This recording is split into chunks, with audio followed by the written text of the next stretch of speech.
Hello बच्चों, नमस्ते। कैसे हैं आप सब लोग? उम्मीद है शानदार, जिंदाबाद, जबरदस्त होंगे। बच्चों, आरआरबी एनटीपीसी के एग्जाम डेट तो आपको 5 और 6 वालों को पता चल चुकी है।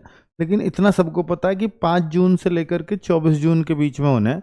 पहले ये 5 जून से लेकर के 23 जून तक थे, मात्र 15 दिन। अब एक दिन बाद में रिवाइज करके बढ़ा दिया गया।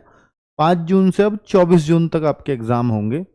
और जो अंडर ग्रेजुएट लेवल है वो शायद जून के लास्ट वीक में या जून के लास्ट में या हो सकता है जुलाई के शुरुआत में शुरू हो जाए। तो आप अपनी तैयारी रखिएगा, क्योंकि ऐसा नहीं है कि एकदम अब जो ना 20 से 25 दिन पहले भी आपको एग्ज़ाम डेट देते हैं। और पहले, अब से पहले था कि जितने भी एग्ज़ाम हुए थे 40 दिन पहले डेट आपको मिल रही थी कम से कम। लेकिन अभी जैसे एनटीपीसी को एकदम सॉक्ड किया है, 25 दिन पहले एग्ज़ाम डेट देकर कहते हैं इस डेट का एग्ज़ाम है। सेम ऐसा अंडर ग्रेजुएट लेवल में भी हो सकता है। और आपको पता है फिर एसएससी के एग्जाम शुरू होने हैं बहुत जल्दी से, तो उससे पहले पहले ये कोशिश करेंगे कि आपके एनटीपीसी अंडर ग्रेजुएट लेवल को भी खत्म करा लिया जाए। उम्मीद है कि अगस्त तक ये ग्रुप डी को भी खत्म कराने की कोशिश करे, पर वो एक अभी केस में अटकी हुई है भर्ती, वो अलग बात है। ठीक है, तो उसमें अभी थोड़े से मैं असमंजस में हूँ कि मैं कहूँ या ना कहूँ अगस्त की, पर वहाँ थोड़ा सा अभी डाउट रहेगा। पर कोशिश है कि अगस्त तक ये ज़्यादा से ज़्यादा एग्ज़ाम रेलवे करवा ले, क्योंकि उसके बाद एसएससी की ताबड़तोड़ पारी की शुरुआत होने वाली है 13 अगस्त से। ठीक है। अभी हम देखने वाले हैं बच्चे, ये जो रिवाइज्ड डेट दी थी, तो रिवाइज्ड में कुछ घबराने की बात नहीं है कि 5 जून से आपको बस 24 जून कर दिया गया था। पहले ये 23 थी, अब 24 कर दिया। यहाँ 15 डेज लिखे थे, अब 16 डेज लिख रहे हैं। जैसा कि इन्होंने एक वादा किया था, भाई 10 दिन पहले आपको आपका एग्जाम डेट स्टेटस मिल जाएगा। एग्जाम डेट स्टेटस से फायदा क्या होता है? एक तो आपको सिटी मिल जाती है 10 दिन पहले, जिससे आप रिजर्वेशन वगैरह करवा सको। ठीक है, एक आपको एग्जाम डेट मिल जाती है और एक आपको शिफ्ट मिल जाती है। तो ये 3 चीज आपको पता चल जाती है स्टेटस में। तो ये स्टेटस आने लग गए हैं। अभी जो आए हैं केवल 5 और 6 जून वाले बच्चों के लिए आए हैं। जिनका 5 और 6 जून को एग्जाम है उनका ये स्टेटस आ चुका है। और जिनके अभी 5-6 जून के बाद एग्जाम है उनके स्टेटस अभी शो नहीं हो रहे हैं। अगर आपका शो नहीं हो रहा है अपनी सही डिटेल डालने के बाद भी, तो आप समझ जाओ कि आपका एग्जाम 5 और 6 जून के बाद होगा। ठीक है, ये क्लैरिटी है। अब कहो कि सर फुल जो एडमिट कार्ड आता है वो कब आएगा? तो जो फुल एडमिट कार्ड है वो बहुत पहले नहीं आता।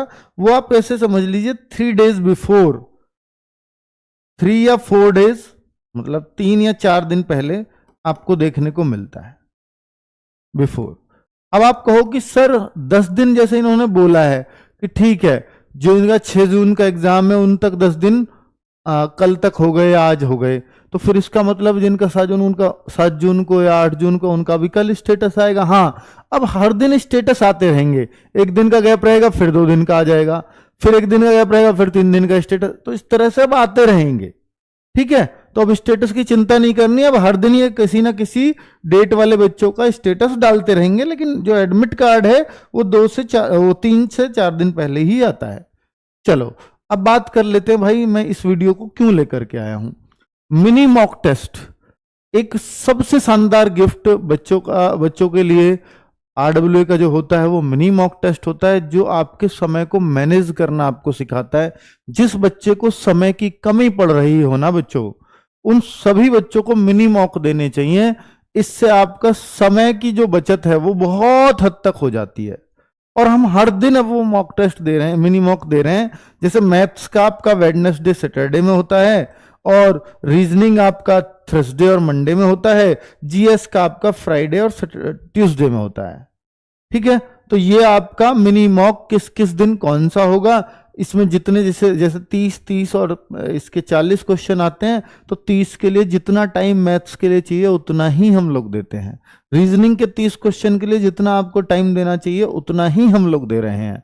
इससे आपको एक क्लैरिटी आ जाएगी कि रीजनिंग का कोई क्वेश्चन अगर आपका फालतू समय ले रहा होगा तो आपको एकदम क्लिक करेगा, यार मैंने मिनी मॉक में कभी इतना समय नहीं दिया, तो मैं अब यहां अगर इससे ज्यादा दे रहा हूं तो फिर ये ज्यादा खतरनाक है, इसको मुझे छोड़ देना चाहिए।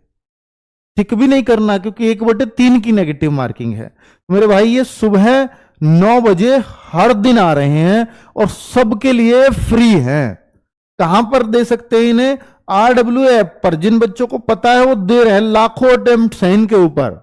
तो आप देखो ना कितने बच्चे फायदे उठा रहे हैं इनका RW ऐप पर। ठीक है, इससे आपको अपनी रैंक भी पता चलेगी कि मैं मैथ्स में किस रैंक पर हूं। जैसे आप देखते हैं कि भाई मैं, मेरी जो मैथ्स है और मैथ्स में 50,000 बच्चों ने टेस्ट दिया है, तो ऐसे आएगी आपकी 50,000 में से अगर आपकी मान लीजिए 3500 रैंक चल रही है तो आपका शानदार होगा। अब वहीं पे मैं देखता हूं ये मैथ्स का है, एक बच्चा रीजनिंग का देता है वही बच्चा। अब यहां आपकी 50,000 बच्चों में से जो रैंक आ रही है वो आपकी 1500 आ रही है। तो आप क्या बेहतर मानते हैं, आपकी मैथ्स अच्छी है, रीजनिंग अच्छी है? तो आप कहोगे मेरी रीजनिंग तो बहुत अच्छी है मैथ्स से। आपके चाहे मैथ्स में आपके सेटिस्फैक्टरी नंबर आ रहे हों, लेकिन आप बाकी बच्चों के मुकाबले पीछे हैं, क्योंकि आप रीजनिंग में तो 1500 बच्चों के अंदर आ जाते हो, लेकिन मैथ्स में आप 3500 के अंदर आ पा रहे हो। तो ये आपका मैथ्स थोड़ा रीजनिंग के मुकाबले खराब है, या बाकी बच्चों के मुकाबले खराब है, ये आपको मानना पड़ेगा। तो ये फायदा होता है इस रैंक वाले सिस्टम से, है ना। तो आपको पता चल जाता है मैं कहां कमजोर चल रहा हूं। अब एक बच्चा आया कि सर 40 क्वेश्चन थे रीजनिंग के, लेकिन मैं तो 25 ही कर पा रहा हूं, तो मैं अच्छा हूं या बेकार हूं? तो फिर वो भी क्या जज करेगा? 50,000 में से मान लीजिए भले ही 25 कर पा रहे हो, लेकिन अगर आपकी रैंक ही 1400 आ गई तो आप तो कहोगे तो मैं तो मैथ्स रीजनिंग से अच्छा जीएस कर रहा हूं, चाहे भले ही मेरे 40 में से 25 ही सही हो रहे हैं, पर मैं रैंक से अंदाजा लगा सकता हूं कि मैं जीएस को भी अच्छे बच्चों की तुलना में, मतलब मैं अच्छे बच्चों के कंपैरिजन में हूं। तो ये आप इस तरह से अंदाजा लगाते हैं अपना। ठीक है, तो मिनी मॉक से रैंक के हिसाब से, कि अगर एक, मैं ये नहीं कहता कि 50-50 में ही मिले गए, पर उससे एक रेशियो का अंदाजा लग जाता है कि हाँ अगर ये 25 में से है तो 700 होनी चाहिए, तो 50 में से अपने आप हिसाब लग जाएगा 1400 ही होती। तो उस हिसाब से थोड़ा सा हम देख सकते हैं इसको।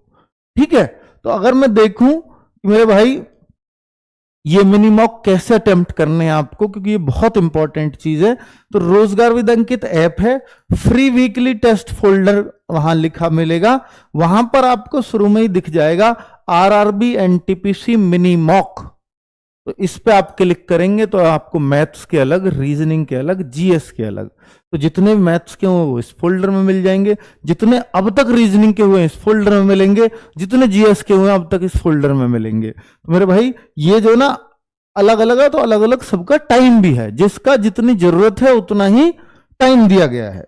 और मैं एक कहता हूं भाई ये फुल मॉक है। अगर कोई कहे कि सर मुझे तो फुल 100 मार्क्स वाला ही मॉक टेस्ट करना है, तो ये संडे वाले मॉक टेस्ट हर संडे सुबह 6 बजे फ्री आ जाता है। तो मेरे भाई अब आप कहोगे सर एक ही संडे बच रहा है, तो फिर हमें तो ज्यादा करने हैं। अगर आपको ज्यादा करने हैं, टेस्ट से पहले एक संडे बच रहा है, तो मेरी बात सुनो कि इस मॉक टेस्ट के फोल्डर में, free weekly mock test folder में जाना, RRB NTPC मॉक टेस्ट पे जाना, वहां पर जितने भी अब तक संडे में मॉक टेस्ट हुए हैं वो सारे पड़े हुए हैं, रोज एक कर दो, रोज एक कर दो। ठीक है, तो ये आपको फायदा देगा। अब बच्चों एक सबसे इंपॉर्टेंट सूचना आज की, सबसे इंपॉर्टेंट सूचना, इसको सबसे इंपॉर्टेंट क्यों कह रहा हूं? सबसे इंपॉर्टेंट सूचना रेड में लिख रहा हूं, ये एक स्पेशल मॉक की सूचना दे रहा हूं। इसको निरर्थक ना लें, क्योंकि इससे बड़े बड़े बच्चों को बहुत फायदा हुआ है और इस एक चीज से बहुत सारे बच्चों का सिलेक्शन हो जाएगा। इस स्पेशल मॉक के लिए कह रहा हूं मैं कि 5 जून को आपका एग्जाम होगा, फर्स्ट शिफ्ट में होगा, सेकंड में होगा, थर्ड शिफ्ट में होगा। उसी 5 जून को शाम को 8 बजे स्पेशल मॉक लिया जाएगा फॉर NTPC ग्रेजुएट लेवल। इस मॉक टेस्ट को सभी लोग दें। क्यों दें? कि 5 जून को एक पेपर होगा। उस 5 जून क्या वो एग्जैक्ट क्वेश्चन इसमें होंगे? हो सकता है हो सकता है ना हो। ठीक है, पर इस स्पेशल मॉक टेस्ट को आप देना, और 6 जून वाले, क्योंकि देखो डायरेक्टली क्वेश्चन बताया ही नहीं जा सकता क्योंकि ऑनलाइन पेपर हो रहा है, और अगर हो भी तो हम बच्चों से पूछकर ये नहीं बता सकते अब, क्योंकि रेलवे ने प्रतिबंध लगाया हुआ है कि आपको जो है मतलब आपके पेपर में ये क्वेश्चन आया, वो बता ही नहीं सकते। लेकिन ये जो 8 बजे मॉक टेस्ट है ये उसी पेपर की तर्ज पे बना होगा।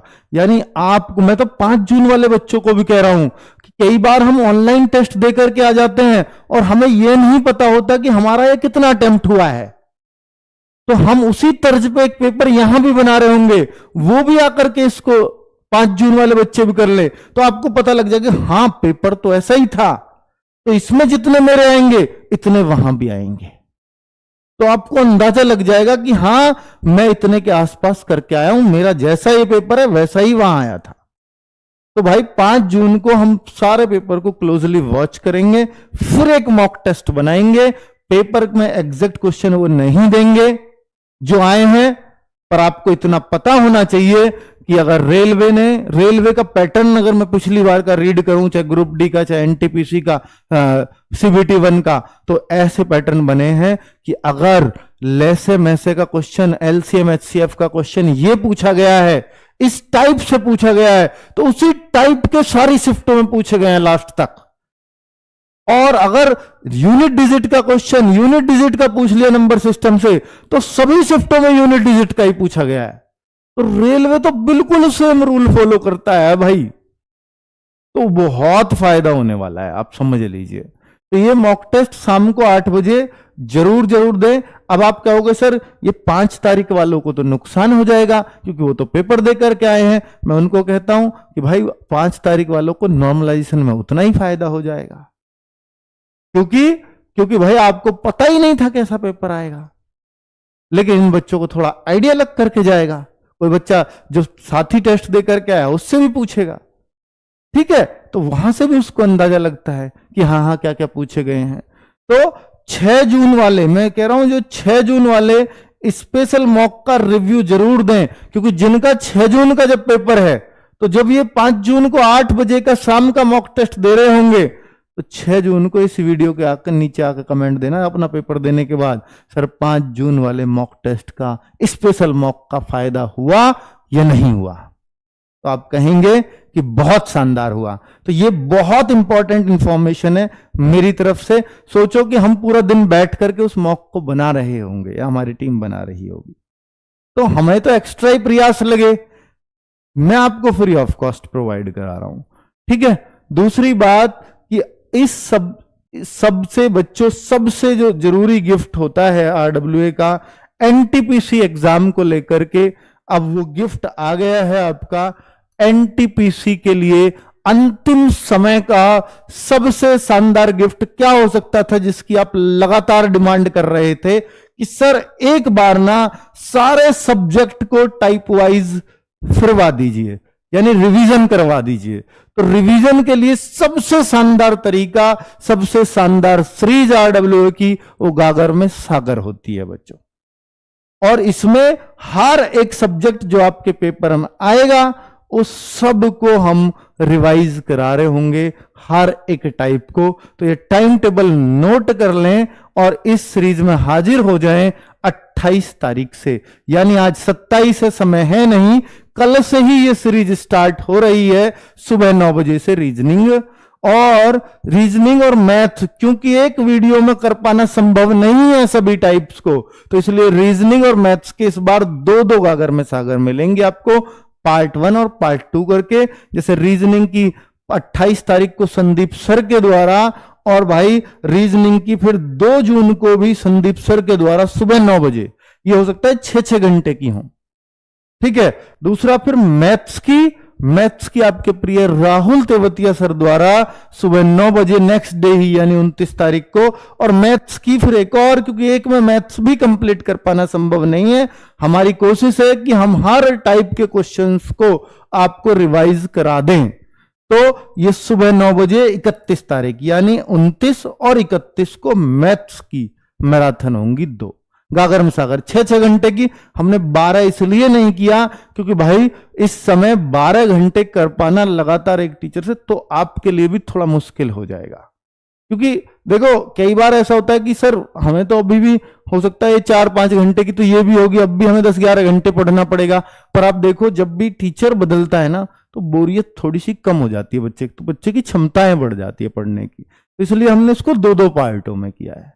ठीक है, तो हिस्ट्री यानी जिस दिन रीजनिंग खत्म होगी तो ये हो सकता है 2 या 3 बजे तक खत्म हो जाए, फिर हिस्ट्री 4 बजे आपकी स्टार्ट हो जाएगी जो पारुल मैम करा रही होंगी। और एनटीपीसी के हिसाब से कैसे कैसे हिस्ट्री के क्वेश्चन सबसे ज्यादा बेनिफिशियल होंगे आप अंतिम समय में, उन्हीं टॉपिक्स को इसमें छुआ जाएगा।